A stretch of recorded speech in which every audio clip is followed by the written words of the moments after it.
오늘 맨유의 유로파리그 경기가 있었는데 굉장히 좀 만족스러운 경기력이 나온 경기가 아니었나 싶어요. 물론 이제 전반전에는 조금 안 좋은 면이 없지 않아 있긴 했는데 적어도 이날 경기 후반전에서만큼은 정말 아모림 체제에서 처음으로 보는 것 같은 가장 안정적이고 상대를 압도하는 경기력이 나왔습니다. 이날 선발 라인업도 조금은 독특한데 보시면 아실 거예요. 바이엔드르, 리산드로 마르티네스, 더리우트, 마즈라위, 그리고 앞선에 말라시아, 브루노 페란데스, 콜리어, 달로가 나왔고요. 그리고 오늘 제일 인상적이었던 선발 라인업 마이누가 기존 3선 자리가 아니라 2선에 나왔습니다. 2선에 공격적인 역할로 나왔어요. 그리고 그 옆에 에릭센, 최전방 라스무스 호일룬이 나왔는데 사실 지금까지 그런 얘기들이 되게 많았잖아요.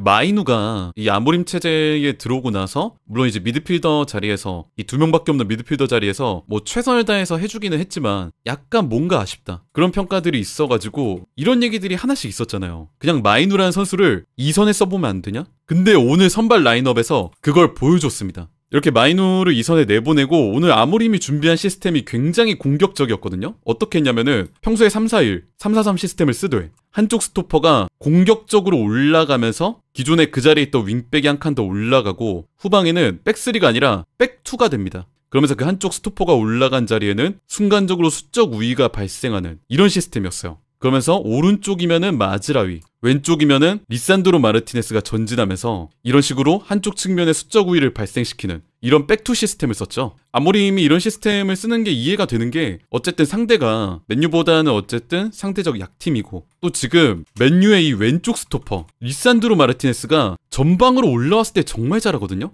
최근에는 골도 넣고 어시스트도 하고 그리고 바로 직전 풀럼전에서는 팀의 유일한 유슈팅이자 유일한 득점 이걸 꽂아 넣으면서 팀을 무득점에서 살리기도 했습니다. 뭐 단순하게 득점력뿐만 아니라 하프라인 이상으로 넘어왔을 때 여기서 이 왼발로 전진 패스를 뿌려주거나 앞쪽으로 찔러주는 로빙 패스를 넣어주거나 이런 것들이 굉장히 좋아요. 이날 경기만 해도 말라시아가 뛰어가는 공간에 로빙 패스 찔러주는 거 그리고 앞쪽 공간에 있는 마이누, 에릭센, 호일룬 이쪽 지역으로 깔아주는 패스 찔러주는 거 이런 장면들이 굉장히 많이 나왔잖아요. 이렇게 리산드로 마르티네스가 찔러주던 패스의 퀄리티들이 하나하나 좋았는데 전반전까지만 해도 조금 아쉬웠던 게 뭐가 있었냐면 이날 맨유가 전반전에 경기력이 잘 안 풀렸어요. 리산드로 마르티네스가 올라와서 앞쪽으로 전진 패스, 로빙 패스를 찔러줄 때 예를 들어서 말라시아 같은 선수가 잡아주는 장면이 있었는데 사실 아모림 시스템에서 이런 한쪽 측면의 윙백이 공격적으로 올라가서 넓은 공간에서 볼을 잡았으면은 안으로 치고 들어와서 컷백을 하거나 아니면은 공격적으로 자기가 한 칸 더 치고 들어오거나 크로스를 올려주거나 이런 플레이를 해줘야 되거든요. 근데 그런 점에서 말라시아의 플레이는 조금은 아쉬운 점이 있었다. 선수가 직접적으로 뭔가 공격을 해서 들어간다기보다는 백패스의 비중, 소유권을 유지하려는 플레이의 비중이 조금 더 높았다. 그런 면에서는 좀 아쉬웠던 것 같아요.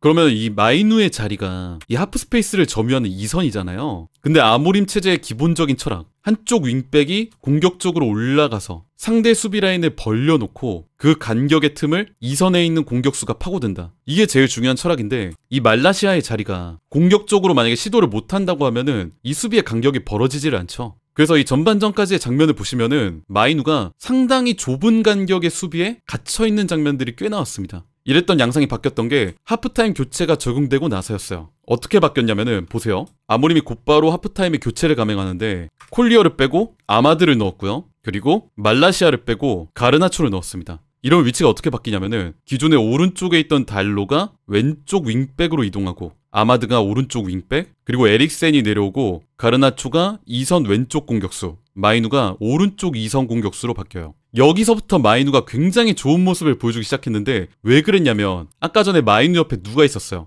말라시아가 있었잖아요. 그런데 이번에 후반전부터 마이누 옆에는 아까 말라시아 대신 아마드가 있었습니다. 이 아마드는 완전히 다른 선수죠. 아마드 같은 경우에 높이 올라가서 적극적으로 상대를 끌어들이고 또 기회가 되면 혼자 본인이 박스 안으로 들어가려는 유형의 선수다 보니까 상대 수비가 아마드에게 굉장히 많이 쏠립니다. 그러면서 누가 더 자유를 얻느냐? 마이누가 자유를 얻었어요. 저는 이게 전반전과 후반전 마이누의 플레이가 달라진 결정적인 원인이라고 생각합니다. 옆에 있는 윙백의 차이. 전반전까지만 해도 옆에 있는 말라시아가 상대를 끌어다 주는데 약간 어려움을 겪었다면은 후반전에는 아마드 디알로가 완벽하게 그 역할을 해줬어요. 그러면서 마이누가 2선 공격수로서 10번 자리에서 그제서야 자기 재능을 발휘할 수 있었죠. 아마드가 전진해서 상대를 다 끌어가지고 마이누, 에릭센, 브루노 이런 식으로 볼을 다룰 줄 아는 선수 3명이 삼각대형을 이루니까 굉장히 유연하게 상대 뒷공간 침투하는 가르나초에게 롱패스를 뿌리기도 하고, 아니면 더 넓은 공간을 얻은 달로에게 넘기기도 하고, 아니면 아마드 디알로에게 패스를 하거나, 아니면 침투하는 호일룬을 보거나, 이런 플레이들이 이 삼각대형에서 나왔어요.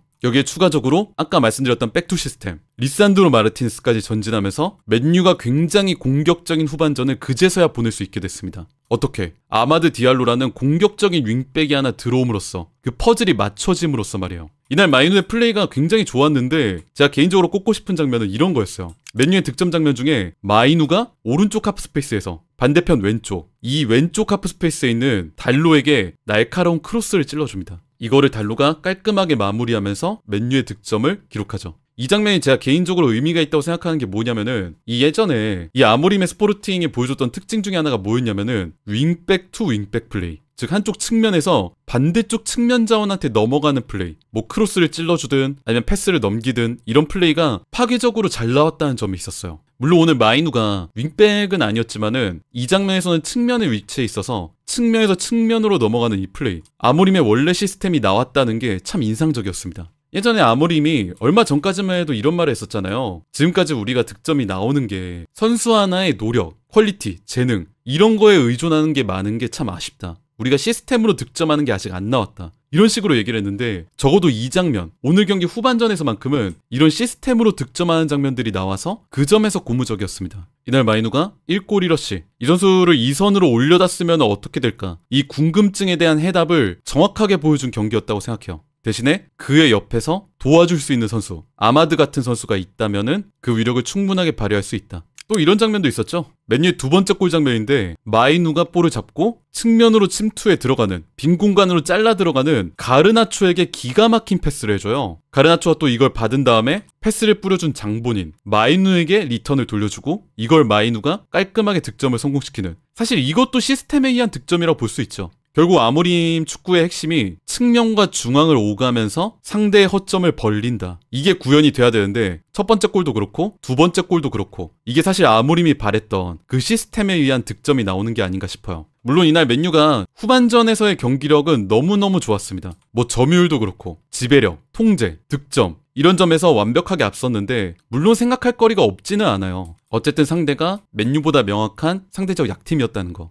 그리고 전반전의 그 경기력, 점유율은 앞서는데 결국 득점을 내지 못해서 0대 0으로 지지부진하게 흘러가야만 했던 그 전반전, 이거는 특히 생각을 많이 해봐야 될 것 같아요. 특히 양쪽 윙백 자리의 자원 문제, 여기에 어떤 선수를 배치해야 뭐 마이누 같은 선수를 극대화할 수 있을 것인가, 이런 생각도 지금 아모림의 머릿속에 많이 가득 차 있을 것 같아요. 만약에 이런 식으로 2선에 있는 선수가 살아난다, 특히 아까 그 두 번째 골 장면처럼 플레이메이킹까지 해줄 수 있다? 이러면은 가르나초 같은 선수, 또 측면에서 넓게 벌려서 맞는 달로 같은 선수도 많은 기회를 잡을 수 있을 거예요. 뭐 아예 생각할 게 아예 없진 않은 경기였지만은, 그래도 아모림 체제에서의 맨유가 이렇게 주도적인 축구로 성공한 거, 이건 상대가 누구였던 간에 우리가 충분히 좋게 볼 만한 부분이었다고 생각을 합니다.